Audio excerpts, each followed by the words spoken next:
আসসালামু আলাইকুম, রত্না কিচেনে আপনাদেরকে আবারও স্বাগতম। আর আজকে আমি তোমাদের সাথে শেয়ার করব টমেটো চাটনির রেসিপি। এখানে আমি টমেটোকে ধুয়ে কেটে নিয়েছি, আর এটা আমি এখন পানি দিয়ে সিদ্ধ করতে বসিয়ে দিব। সাথে কিন্তু কাঁচামরিচও আছে, বসিয়ে দিয়েছি। কিছুক্ষণ পরে আবার দেখা হবে। এসে পড়েছি, আর এখানে একটু লবণ ছিটিয়ে দিলাম।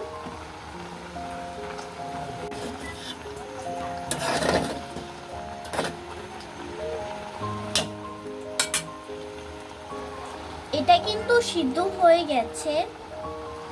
টমেটো চাটনি বানানোর জন্য এখানে পেঁয়াজ কুচি, ধনিয়া পাতা আর শুকনো মরিচ নিয়েছি।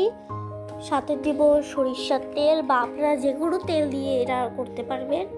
স্বাদ মতো লবণ।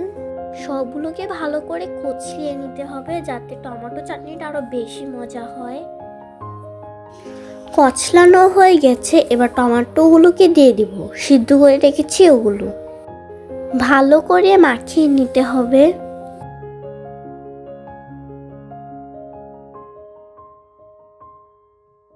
এই যে আমার মাখানো হয়ে গেছে।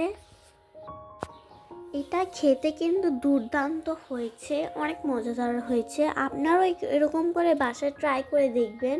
আপনারা যদি আমার স্টেপগুলো ফলো করে বানান তাহলে আপনারটা অবশ্যই ভালো হবে। তাহলে আজকের ভিডিওটা এই পর্যন্ত রইল, দেখা হবে নেক্সট ভিডিওতে। আল্লাহ হাফেজ।